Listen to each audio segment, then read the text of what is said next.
It is the middle of the 1st century BC, and democracy is breaking down in the Roman Republic. It is a time of riots and violent political upheaval. People saw blood and death every day. Murder was as important as the ballot box. Violence was not supposed to be the way that Romans decided the big political questions that set the course for the country. But violence breeds violence. And Rome had descended almost into a state of anarchy by Caesar's time. This is the troubled world in which young Julius Caesar grows up. By the age of 16, his father has died, and Caesar knows his life will be a struggle. Julius Caesar inherited that most distinguished family history a Roman could have. But by the time Julius Caesar was born in 100 BC, his family wasn't as rich and wasn't as powerful as legend said it ought to be. Julius Caesar wanted to restore to his family the glory and the leadership position that his family story said his ancestors had had. While still a teenager and sailing to study on the Isle of Rhodes, Caesar is kidnapped for ransom by notorious pirates. These are the biggest pirates and slave traders in the Mediterranean. So the pirates captured Caesar and held him ransom. It took a long time to raise the money, so Caesar spent a great deal of time in the pirates' camp. Holding his own against these murderers and thieves, young Caesar proves to be more than his captors bargained for. Caesar isn't your ordinary Roman. He's not going to be terrified. Pirates are the great threat to aristocratic society. So what Caesar is showing is that even when he's encountered this greatest of threats, he's risen above it. In the end, Caesar wins his freedom, and the pirates are brought to Roman justice, crucified, and left for the carrion birds. Caesar matures, and by 65 BC, now an experienced soldier in his 30s, he is sent to the Roman province of Hispania to suppress a dangerous band of rebels.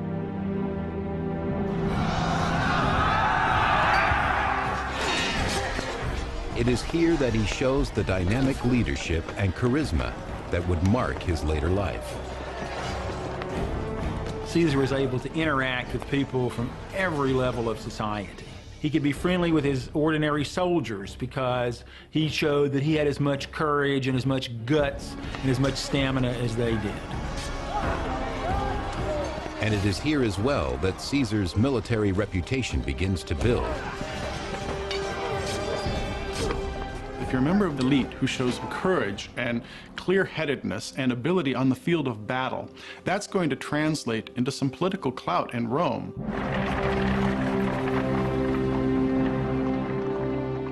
Returning to Rome, Caesar enters politics, using his soaring popularity in an attempt to win the election for the office of consul.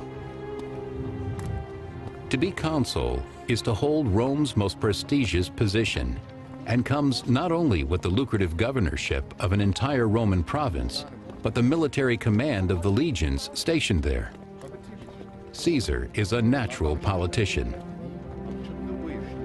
Julius Caesar was brilliant in his ability to relate to people, to make them like him. But he was also one of the greatest writers and one of the greatest public speakers. Julius Caesar could make you do what he thought you should do by giving you a speech.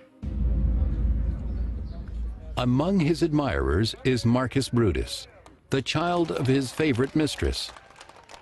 He quickly becomes Caesar's loyal protege. Brutus is inspired by his mentor's populist campaign and will one day move into politics himself. Caesar's campaign for the office of consul wins him many supporters, but his appeal to the commoners of Rome and his campaign for change lose him the support of the conservative aristocrats. He sets himself up quite deliberately as a person who will try to change the system of government. And he's a real threat to conservatives because Caesar appears as somebody who stands for something new. He stands out in every way as their antithesis, and there's very little they can do about it. Still, even if Caesar is elected consul in Rome, the conservative senators can deny him the one thing he wants and needs the most, the governorship of the profitable province of Gaul. Caesar needed money badly. He was so far in debt that he had literally to run away from his creditors. All of Caesar's financial difficulties will be over if the Senate will grant him his wish for the province of Gaul. For Caesar, it was absolutely crucial to get Gaul assigned to him by the Senate as his province. If Caesar was successful in Gaul, he could make a lot of money from the enemies that he captured and sold into slavery and from the booty that he took. It is essential that Caesar win the election and the governorship of Gaul. He develops a plan to ensure this happens.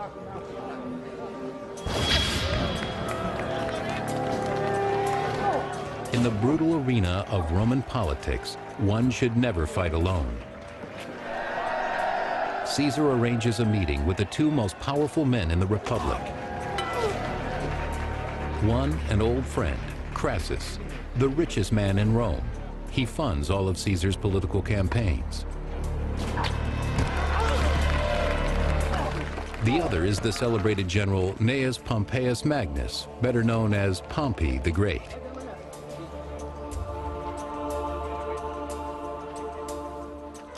Cunning as a gladiator in the arena, Caesar convinces Crassus and Pompey to work with him to win the election and control the Senate. Caesar really was the third man. He wasn't as distinguished as Pompey militarily, and he certainly wasn't as rich as Crassus. But Caesar had that glow, that aura, that charisma that nobody else had. This extraordinary alliance becomes known as the Triumvirate. The triumvirate is so powerful that they gain control of the political apparatus. They're able to almost, in a sense, bestow offices at will. And of course, this is going to put the bit in the bridle on the political freedom of the aristocracy, which it greatly cherished. To seal the deal, Caesar proposes a marriage contract between his daughter Julia and Pompey. Marriages, especially among Roman aristocrats, are not so much love matches between a husband and a wife. It's more as if one family is marrying another family. And the women are simply tokens of the exchange. With their newly combined political muscle, Crassus and Pompey manipulate the system. Caesar wins the election for consul, and the two of them gain immense power for tax breaks and land grants. And then for Caesar, who has arranged it all, they confer a magnificent assignment. A 5-year term as the governor of not one, but 2 provinces in Gaul, and beyond them, a whole continent to conquer. Caesar heads north in search of glory and gold. At the same time, on a collision course with Caesar's army, a desperate and hungry horde of barbarians move south, preparing to invade Roman territory. Known as the Helvetii, they are 300,000 strong, seeking new lands to settle, by force if necessary.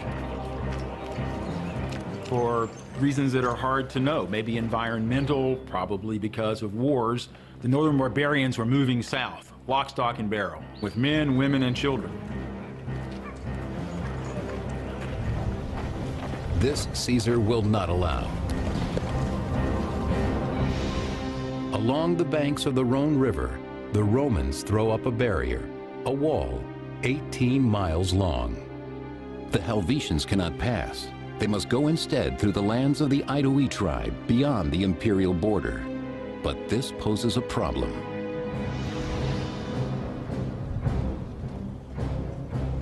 Caesar has no authority to lead his army out of Roman territory. To collect the booty, slaves, and new territory he craves, he must convince the Senate that he has no choice. he had to construct a threat of monumental proportions. And it so happened that the Helvetians managed to fill this role for him. Sending back reports of this dangerous group of savages on the march, Caesar pursues them, thinking them an easy target. He is quickly proven wrong. Without warning, the Helvetians melt back into the forest and ambush Caesar's rear guard.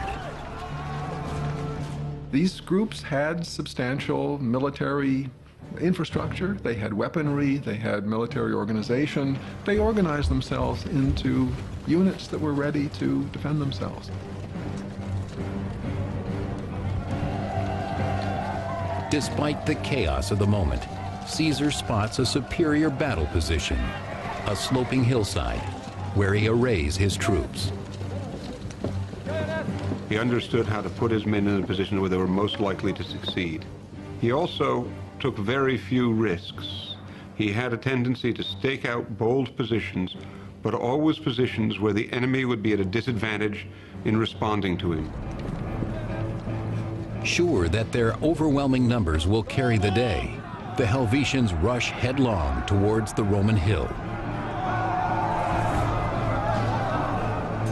Caesar himself describes the battle. From our commanding position, the troops easily broke the enemy's phalanx. With a single spear, my men could pin together the Gauls' overlapping shields, forcing them to drop them. Then we drew swords and charged.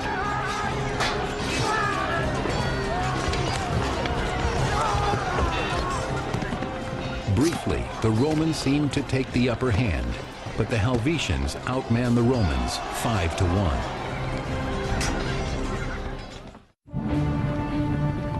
In 58 BC, the Helvetians, a violent barbarian horde, turned the tables on the Romans.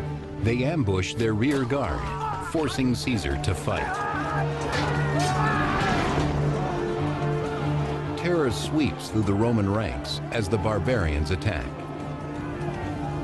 They're already taller than the Romans, yelling at their top of their lungs, ready to charge in a mass, seemingly in a frenzy.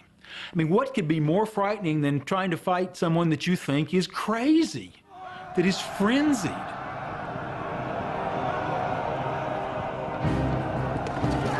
Though horribly outnumbered, the Romans command the superior position. As the battle slowly shifts in their favor, they take no quarter, killing Helvetians as if they would wipe them from the face of the earth.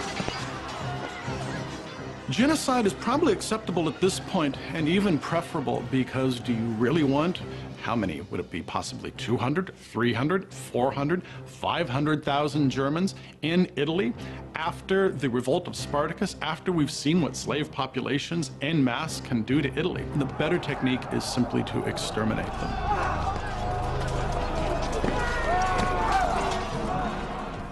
But survivors escape. An expert manipulator, Caesar raises the specter of a German invasion to garner popular support for his war. But in the Senate, conservatives suspect the real danger lies in Caesar himself. He is even seen as a threat to his ally, Pompey. He's beginning to look like somebody who will take Pompey's place as the leading figure in Rome. And the difference, of course, between Caesar and Pompey at this point is that Pompey had supported the status quo, where Caesar has always stood for its overthrow. Tension fills the city.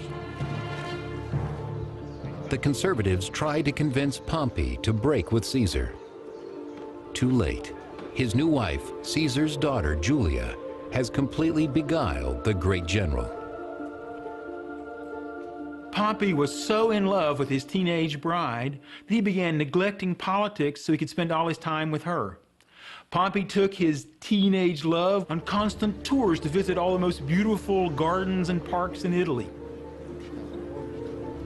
Pompey's generosity to Caesar even includes a member of his extended family, his protege, Marcus Brutus. As a favor, Pompey grants Brutus a lucrative post in one of the eastern provinces, allowing the young noble to rise in the political ranks, just like his mentor. With Pompey protecting Caesar's interests in Rome, Caesar turns his attention to rumors of invasion from the Gallic kingdom of Aedui.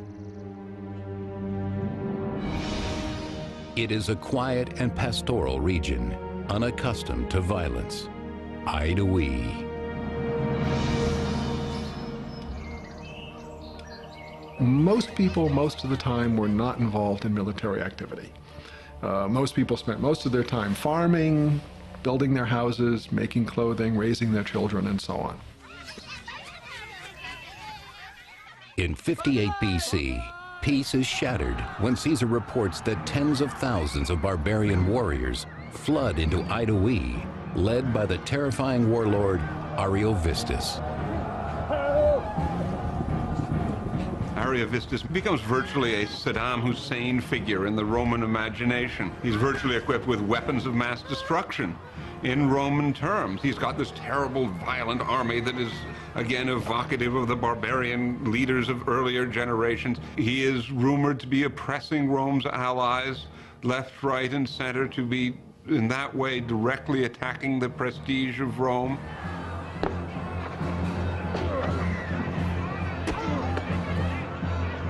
Such aggression, according to Caesar, must not be tolerated.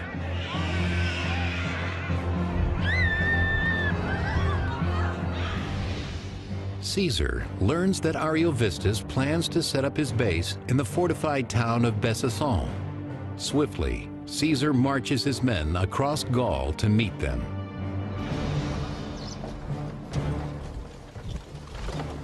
The renowned classical biographer Plutarch. The whole army clamored for the fight as the men followed Caesar to their camp, just 20 miles from the enemy.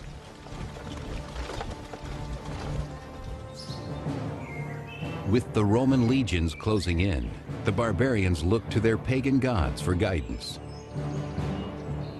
The German army of Ariovistus, like every ancient army, had priests and seers and shamans, in this case women, who were believed to have the ability to communicate with the gods. When the time for battle came, then the priests, the seers, the soothsayers would be asked, do the gods say that it's not prohibited for us to fight now? Weapons, water, the movement of the stars, all may bear messages from the gods. Through their totems, the soothsayers divine that Ariovistus will not win if he fights before the new moon. He must not move until then.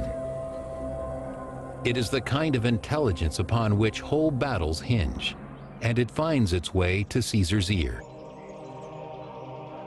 Ancient peoples took these difficult to understand messages from the gods very, very seriously. Caesar knows that if he can force the barbarians into battle when they think the gods are telling them not to fight, that he will have a great psychological advantage. With the gods themselves seeming to lay his path, Caesar seizes the moment. Caesar sends his forces right up to the German fortification, threatening them and shaming them, and forcing, finally, against his will, Ariovistus to bring his troops out when they're going to be fighting with this dread in the back of their minds. We shouldn't be doing this, but the gods have told us not to go against Caesar. Caesar presses his advantage and attacks.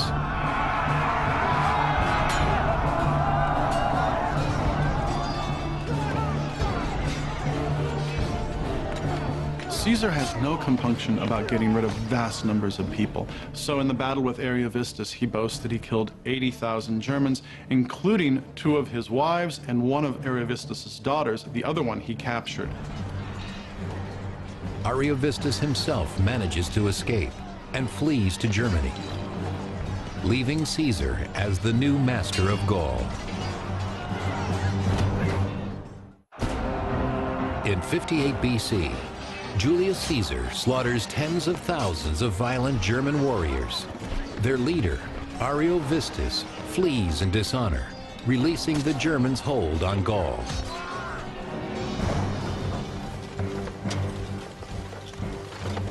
Now, as he has planned all along, Caesar has a free hand to annex the kingdoms of Gaul himself. He claims to come as a liberator, but some do not welcome Roman rule. The principal downside was that you lost your political independence. And that might not have mattered to some of these elites. The leaders in particular got all sorts of political and material benefits. But as we know from later circumstances in Rome and elsewhere, lots of peoples don't like being ruled by outsiders. Over the next 3 years, Caesar drops his pose of protector.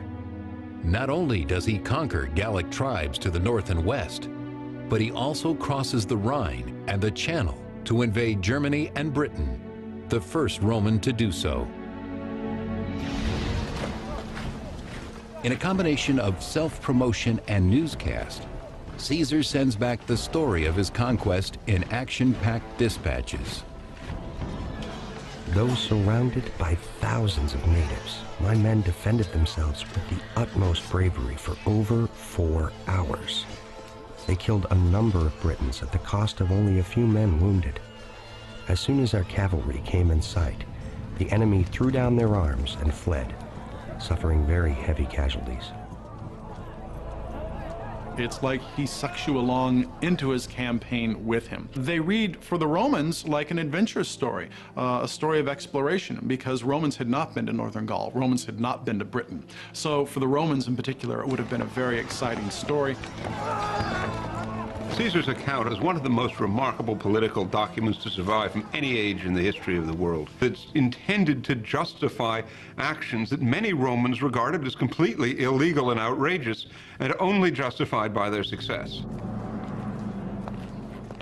Even Caesar's protege, Marcus Brutus, studies the dispatches with growing concern. In between Caesar's eloquent lines, he perceives greed and overreaching ambition.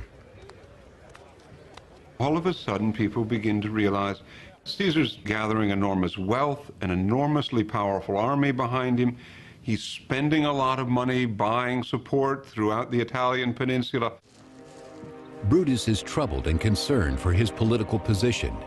A more powerful Caesar means a less powerful aristocracy. Conservative leaders vow to stop Caesar. What the Roman upper class fears most of all will be that one of its members will break ranks and go directly to the people without the consensus of the governing class behind him. They were always afraid that somebody might do something to upset the status quo, which was entirely devoted to maintaining their wealth and position.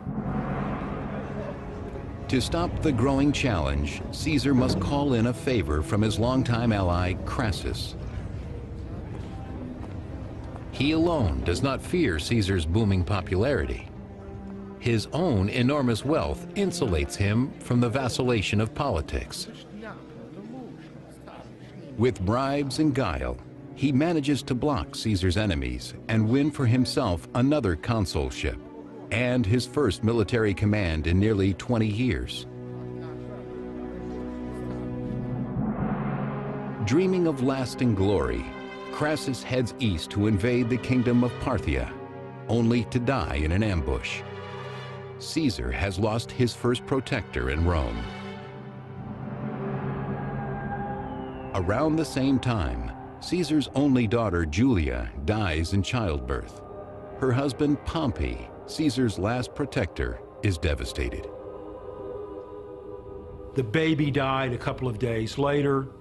Pompey was distraught, and the loss of his love and of his child from his young wife destroyed his alliance with Caesar. His emotions overcame him, and Pompey broke with Caesar. The triumvirate is finished. Pompey and Caesar are now enemies. The die is cast for an ultimate showdown.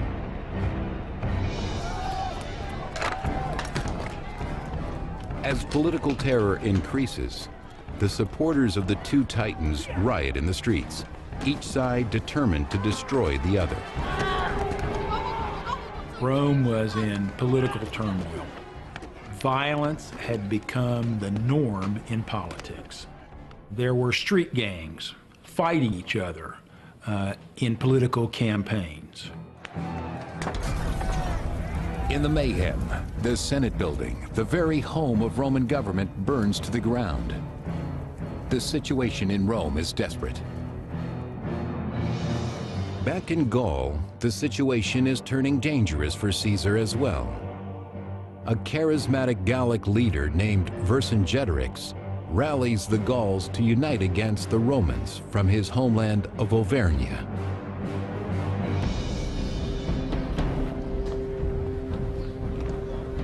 Vercingetorix's plan is radical. Burn all the supplies, every last barn full of corn, and every bit of forage for the animals. Then hunker down in the fortified hill towns and starve out the Romans. As their homesteads go up in flames, the cure must seem as bad as the disease to the Gauls. Yet their self-sacrifice astonishes and alarms the Romans. Vercingetorix was trying to destroy the logistics of the Roman army. Just feeding these people is an enormous problem. And the farther Caesar goes against the Gauls, the longer his supply lines become, the easier it becomes to cut the supply lines and starve the enemy into submission. With food supplies plummeting, the Romans will have only two options: stay and starve, or retreat. Caesar never retreats. In 52 BC, a courageous warrior named Vercingetorix calls upon his people to rise up against Rome and burn their barns and food supplies. By winter's end, the Romans must choose starvation or victory.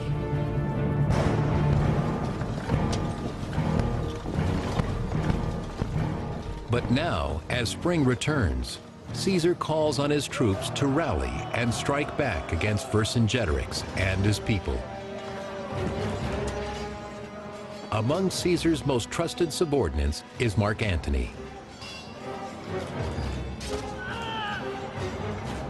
Antony also has a lot of energy. He's a very brave soldier. He comes to Caesar with a lot of experience in the field, the kind of character that Caesar likes to have around. They attack Gergovia, where Vercingetorix and his people fight a furious defense. The battle is brutal. Caesar, fighting shoulder to shoulder with his men, escapes with his life, but the battle is a disaster. Meanwhile, back in Rome, the political situation deteriorates for Caesar, even more as his enemies gather strength. The conservative Senate declares Pompey sole consul, placing an army at his disposal.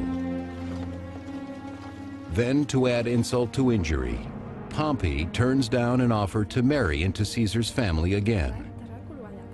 Instead, he weds a young widow named Cornelia, the daughter of a senator, Metilius Scipio. Pompey probably wants to offset the prestige that Caesar is accruing. Pompey, at this point for years, has been sitting on his laurels. He's been in Rome much of the time, and so he probably wants to hedge his bets at this juncture against Caesar. And he does this by casting about for political alliances with the aristocracy.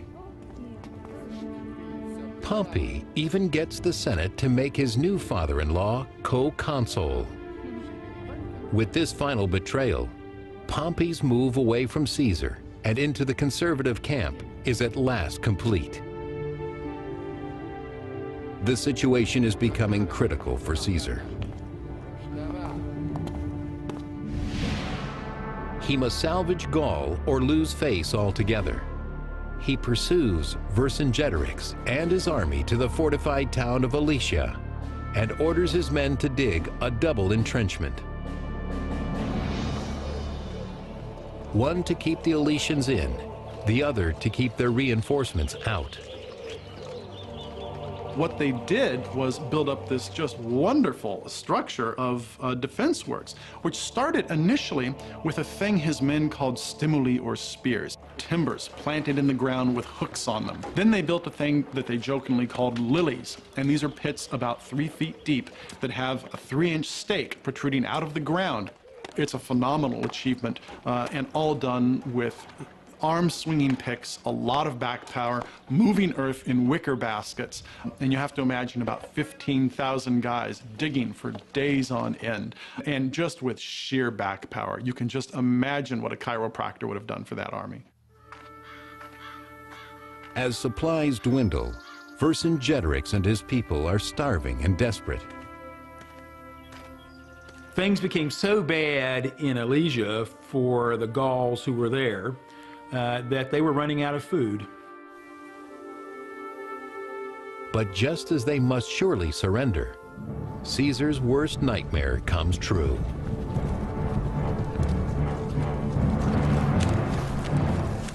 All of Gaul rises up to defend the Elysians.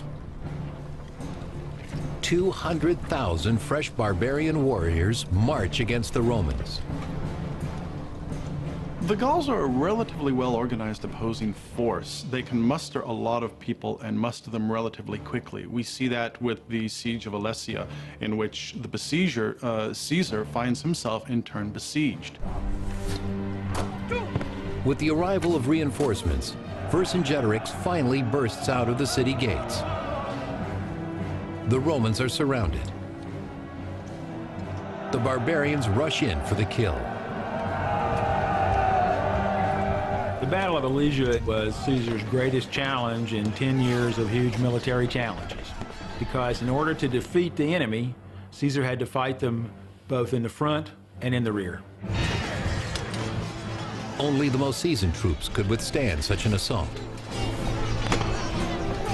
You had to be psychologically prepared to confront the enemy close enough to hack them to death with a 2-foot sword. You had to get into that killing zone that was literally at arm's length, where you could as easily be killed as killed. In his first-hand account of the Gallic Wars, Caesar describes the battle. Neither ramparts nor trenches could check the Gauls' furious onslaught, and I knew that the time for the decisive action was at hand. He has great lucidity, to the point that sometimes when his men were losing it, he would actually grab them by the throat and thrust them back into battle. So a great clear-headedness in the midst of great danger. Suddenly, the Gauls saw their cavalry in their rear and fresh cohorts coming up in front. They broke and fled, but we mowed them down. In 52 BC, in the fields outside Alesia, the dream of Gallic independence dies. Vercingetorix surrenders to Caesar, bringing much of northern Europe into the empire for good. Caesar's campaigns are important because they take the Roman Empire away from the Mediterranean into central Gaul, northern Gaul. He crosses into Germany, he crosses into Britain.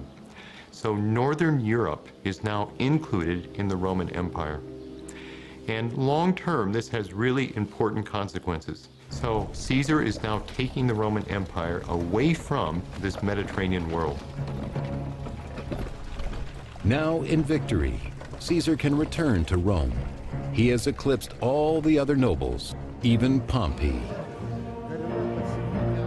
After Caesar's near decade of overwhelming military success in Gaul, he wants to return to Rome to reap the rewards, to be recognized by everyone as Rome's leading man. But his rivals fear and hate him, above all because he's put them in the shadows. In 49 BC, many Roman aristocrats insist that Caesar release his army and return home, but Caesar balks. Caesar knows that if he were to disband his army and come to Rome, he would be murdered by his rivals who hate his success and know that Caesar can't be stopped because he's so popular. So Caesar's life was literally on the line. Caesar and his enemies are headed for a showdown, and no one can stop it. By 50 BC, Julius Caesar has no equal in Rome. The Senate, fearing that he has grown too powerful, insists that he resign his command. Fuming, Caesar leads an army south, contemplating an invasion of Rome. He pauses at a small river at the boundary of Rome, the Rubicon. For Caesar, leaving his men on the shores of the Rubicon and traveling on to Rome alone means complete capitulation to his enemies. Caesar's life was literally on the line. Caesar had to cross the Rubicon River, this little stream that was a boundary between the provinces and Rome itself. When he did that, he knew that there would be a civil war, but it was that or die in disgrace.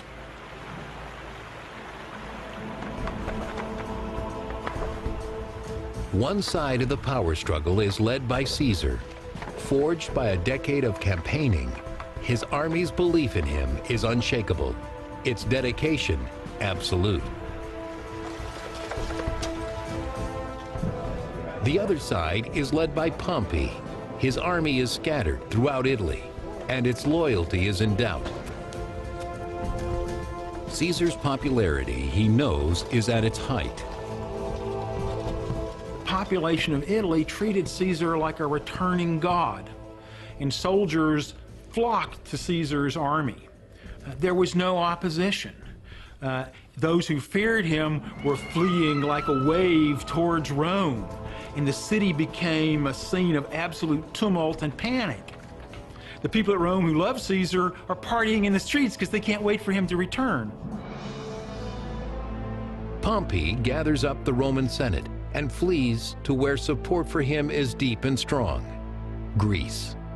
It buys the great general valuable time.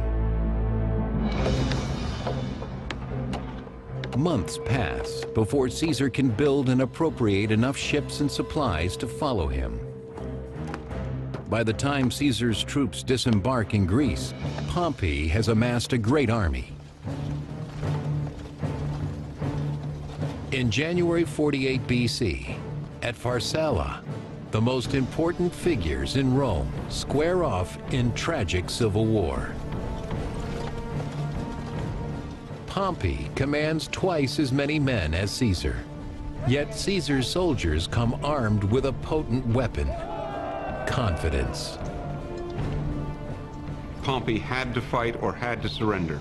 That is the way that Caesar worked. And Caesar's men knew that he would always put them in a position where the chances of success were very great. He also has a very well-trained army. You reach a certain point and the army becomes a well-oiled machine. They're not called veterans for nothing, and they become a very effective fighting force because they're so used to what they're doing. At Pharsalia, Caesar's long years of campaigning pay off.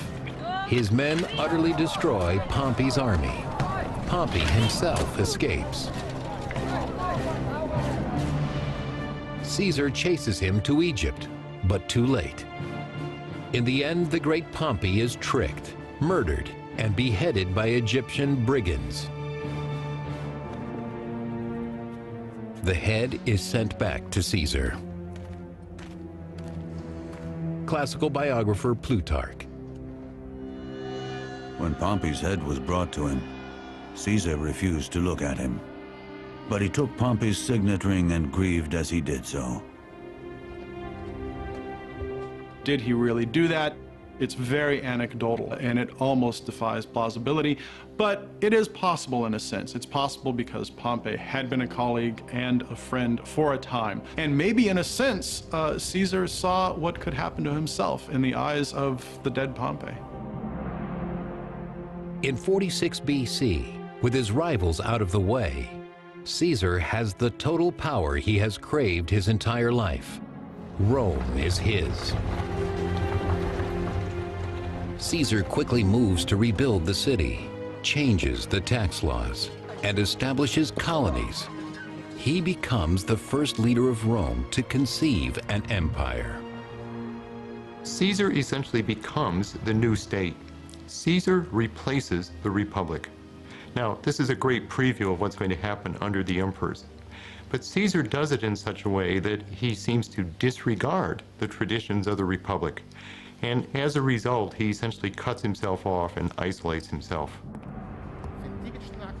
Unwilling to share his rule with lesser nobles, he proclaims himself dictator for life, king of Rome in everything but the name.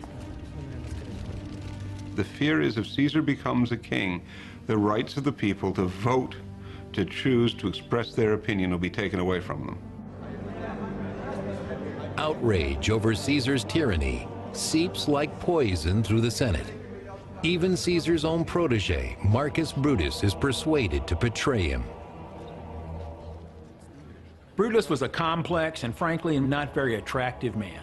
Caesar had made him his close companion and promoted Brutus's career.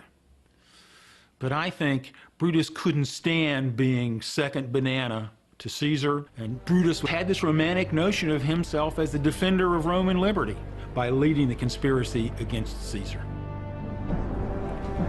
Finally, in 44 BC, on the Ides of March, in the name of liberty, 40 conspirators take matters into their own hands, led by Brutus. Classical biographer Suetonius. 23 dagger thrusts went home as Caesar stood there.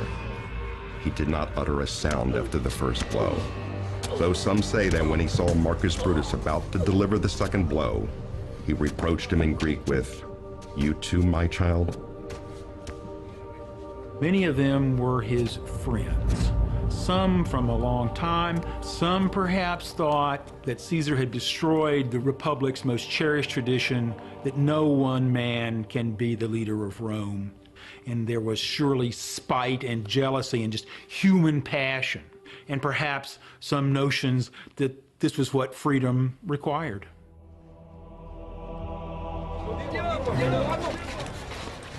Caesar's death spawns not a rebirth of the Republic, as the conspirators hoped, only anarchy, more violence, eventually empire.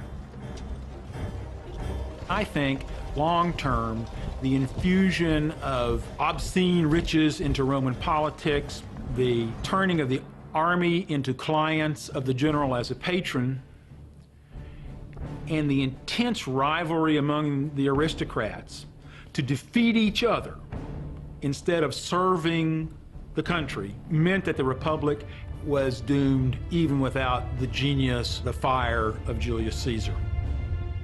It was his relative Augustus who found a way to make that work and create the Roman Empire.